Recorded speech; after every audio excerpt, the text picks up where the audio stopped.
My name's Anthony Caruso. Some call me the Messiah of rock. But in the biz, they call me the Train. Cause you either get on board or get the hell out of my way. I'm the frontman, songwriter, and driving force behind the US rock band 308 Ghost Train. I'm on a mission to save rock music, so climb aboard, buckle up, and hold on as we roll out on the ride of a lifetime and kick the asses of the most powerful force on the planet and take over the music world. All aboard, we're on the rise. The first song ever written for the 308 Ghost Train is a song called Worn.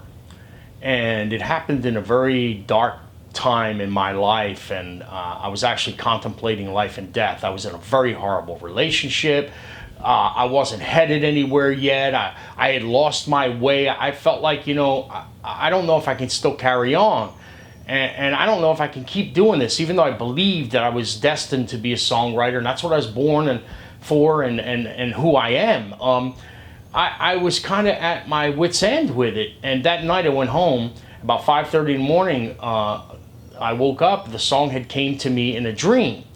And part of it anyway. And I got really, really excited, and I ran to my little studio and I started working it out, and in about 15 minutes, the whole thing came together. And it was really, really wonderful. And it was such a testimony to where I was at the time. So when I recorded it, I could put all my passion and everything I had behind that song because I owned it. I owned the song and I owned the words and the meanings behind it. So Worn is what sparked the fire that lit the 308 Ghost Train. I belong to the biggest and greatest fraternity of all. We're known as vets. We served our country proudly, and now we're all just finding our way down the road of life. I thought I was very fortunate because I knew who I wanted to be since I was 12, so transitioning back into civilian life I thought would be easy. Little did I know I was in for one seriously bumpy ride. 22 vets a day lose hope and take their lives. I wanted to create an anthem that would portray the war that exists within each of us and give each and every person struggling through life a song to keep in their heart and help them hold on. So recently I had a chance to sit down with Joe D, one of my vet buddies, and take a deep dive into PTSD and how the song Worn has played a role in helping him self-examine and pull through. So Joe, tell us about, what it was that drew you to the songs and give us a little background on what happened. Well, 21 Guns is what started it off. And when I heard that song for the first time, I caught enough of the lyrics to know that I wanted to meet you and thank you for conveying that message it brought me back to a lot of guys I hadn't seen in a long time. And then you gave me that CD to listen to, and I went down to the Causeway and I turned it on, and I listened to it probably 4 or 5 consecutive times. And when I heard Worn, I fixated on that song because that resonated with me and so many other veterans that it spoke to me. It gave me goosebumps over my entire body. And shedding my coat eyes for Skin of Truth, that hit me like a ton of bricks because I had been in denial for 17 years. And I was going through mainstream corporate America, working, suppressing all my feelings and all that, and basically lying to myself. And then when I finally went to the VA and started seeking help, that was probably the best decision, and it probably saved my life because I was in a really bad spot myself. And you have 2 choices when you're worn out. Either you turn that blind eye and keep putting your chest up and boasting like you're okay and lying to yourself, but if you can't look yourself in the mirror every single day and feel happy about yourself, genuinely deep down inside, you're lying to yourself. And I put myself in an 18-month outpatient program once a week, and that was the best decision of my life. Joe, I'll tell you, that's an incredible, powerful story, and I'm honored and humbled by the fact that you say that the lyrics in Worn. It's spot on, man. I mean, it's so, you can connect with that song on so many different levels, you know, especially being, you know, a combat veteran. You get worn out. Yeah. You really do. And Right. but you don't. Speaking for myself, I never put any stock in any of that, because I don't know if it was pride or ignorance or whatever the right word is. Right. But I didn't want to admit that I might have had a problem. Right. And Well, none of us do. None of us do. that wears you out more. We're ashamed when we fail. Right. Right. So we don't want to face the shame. Exactly. Yeah. And that wears you down more mentally than you could ever imagine. When you actually start seeking that help, it's just like, oh, I can breathe again. Yeah. You know? And when I heard that song, I was like I said, it gave me goosebumps over my entire body, and I was like, man, that's something. I'm not good with writing songs, anything like that, but Right. I could have wrote that. That spoke to me like that, on that level. I'll tell you, man, there's nothing that makes somebody prouder about something like that, dude. I mean, to know that what you're doing, you don't even realize when you write a song what it's going to do or how other people will be affected by the words. I've even had songs I write about one thing and people think they're another, but they right. touch them in such a way. Who am I to? Right. So you know, you've been with me since the beginning. You're right on the beginning. First time you heard 21 Guns, I sang it live, and from that day you have been on the 308 Ghost Train in the VIP section, right, brother? I'll tell you what, I am so glad that you came here to tell your story about that. And, Thank you for having me. And listen, man, we're going to talk about. We had another friend of ours, Corporal Eric Bellamy. Tell us about the battalion. Tell us about the unit and everything. And I met Eric in November of 1990. He was fresh out of radio school, and my unit was already on air alert because Saddam had already started his stuff overseas, and we knew we were going overseas no matter when. Well, we had Thanksgiving weekend, and we weren't supposed to go 50 miles outside of the base. And I'm from Maine originally, and I said, listen, I'm going to Maine to say basically what I thought was to say goodbye to my parents. You know, because they had the casualty rate, 70% of us weren't coming back, you know, and 60% from the seaside. Anyway, so I said, well, I'm going to Maine. Who wants to go? And we had this thing called Swoop Circle. Anyway, Eric was from Paterson, New Jersey. He said, I'll go. And these other two guys from the Bronx, so I dropped them off. Anyway, that's when Eric and I started our friendship. His first radio transmission out of radio school was a combat mission in Desert Storm. right. And we became fast friends. And then when we got back, anytime, you know, we had a 4-day weekend or whatever, he was always my aid driver. Right. The only person I ever trusted driving my Camaro, you know. One time we're coming back, or we're going up, and I'm in D.C., and 695 split off. Anyway, long story short, I made a wrong turn. He's passed out, right? And I said, Bellamy, what? I said, look at this, the Washington Monument. He looks up, he's like, Dub, I think you took a wrong turn. Puts his head right back on the stair, right back on the, right back on the window, passed right back out. Yeah, you know? But that's how much we trusted each other. Right. And when we got out of the Marine Corps, just before cell phones and all that stuff, he got a job as a carpenter. And then he started traveling around New Jersey and then he moved back up to Binghamton, New York. We lost contact, and we reconnected on Facebook. I think it was like 2009. Picked up right where we left off. And, you know, he called me one day when he found out he was going to be a dad. And he's like, I don't know anything about being a dad. And I already had, you know, 3 girls at the time. I said, well, I didn't either. I said, but I said, I guarantee you one thing right now. You remember these 2 things I'm about to tell you. As soon as you hug that baby for the first time, you're going to fall in love. And I said, you want to see how quick time goes? 5 years from now, when we didn't know if it was a boy or a girl, wanted to be a girl. When she starts kindergarten, is she going to realize how quick time flies?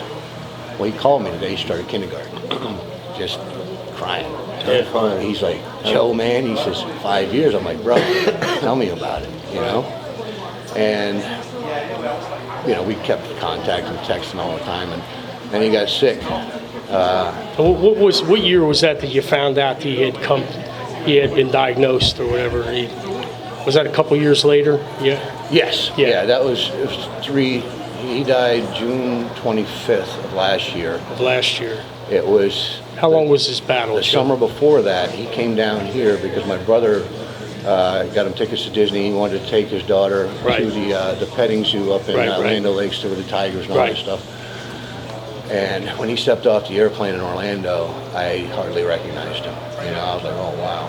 But they gave him, at that point, they only gave him 6 months, and he gave it a year.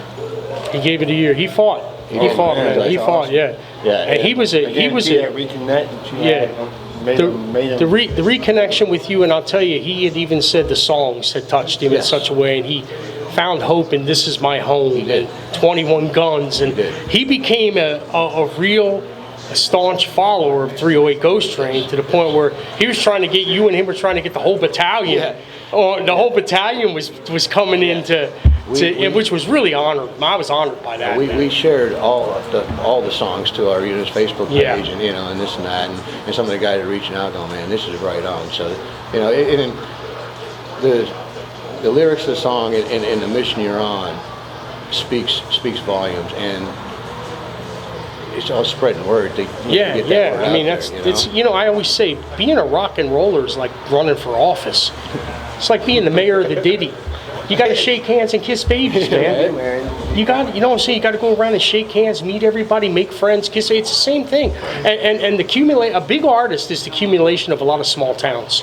Like, it's not that really the big towns. All those small towns we go to and we shake hands and we meet people, and like along the way meeting you, and then you turn me on to a guy in New York, Eric, and I meet you, and you turn me on to a bunch of people here in Riverview. And all of a sudden it's like, remember that old L'Oreal commercial, and so on and so on and so on? Like, remember that? Like, all of a sudden there's like 5,000 faces up there. It's kind of like that, right? It's a real Facebook. It's a real Facebook type of thing. But I'll tell you, there's no greater honor in life, I don't think, than to be able to know that you touched the hearts and souls of somebody when all you felt like you were doing is what you were doing. You don't realize what the impact is. Being yourself. Yeah, just being yourself. And that kind of says, oh, shoot, man, I got some kind of purpose here, right? And it motivates you to do more and more. And that's what's made this train keep picking up speed, is the people like you that say, oh, this is what it did for me. And I said, oh, God, I got to keep going. Yeah. It drives me. Joe, I'll tell you what, one thing, I got to give you a hug, dude. Man, I got to give you a hug. Come on, brother. This is my other brother, Taco, Jeremy Stillwagner, and his wife, Missy. She's also a vet. Great people. They live in Texas now, but he's a huge 308 Ghost Train fan. And, he's been through some trials and tribulations, too, and he credits some of the songs and the 308 Ghost Train movement and the things that we've accomplished. He's been a great part of. He's helped with videos. He's been there during videos, during shows. He buys the merch. I mean, the guy's just, you got to love this brother, man, him and his wife. And they're just very dear friends of mine. He's another example of someone who made it through some really, really tough times and channeled that energy into some positive things, and he's like ultra successful today. He's got his own ranch. I mean, he's got a great gig he does, and I'll tell you, they're just great people, and he's a testament to how you can, even if you are worn, how you can make it and overcome any obstacle. Sit back, and I hope you enjoy the video. Peace out.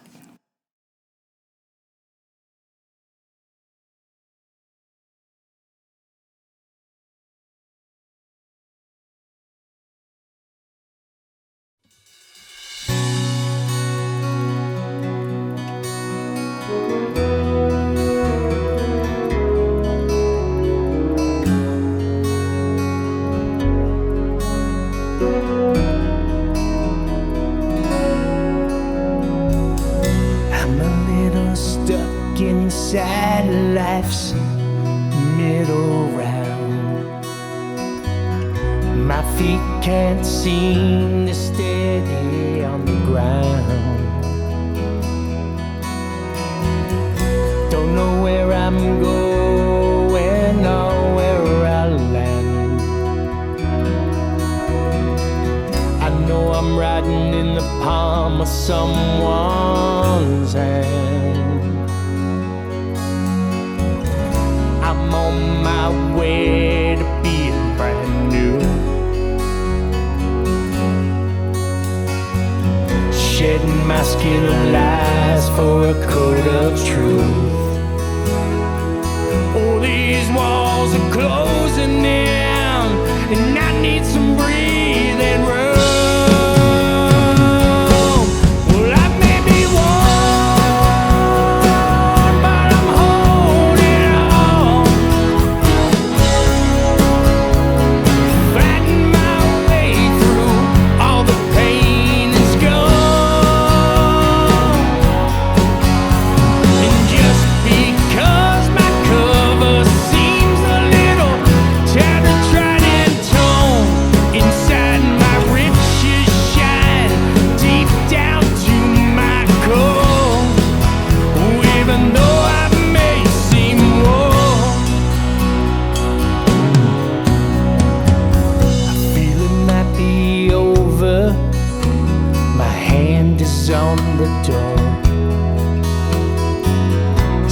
so much easier staying on the floor. Wind blows where it pleases, it's never still. Let me hitch you right to the golden hill. I'm on my way to being brand new. Shedding my skin of lies for a coat of truth. All these walls are closing in, and I need some breathing room. Well, I may be worn, but I'm holding on, fighting my way through all the pain that's gone.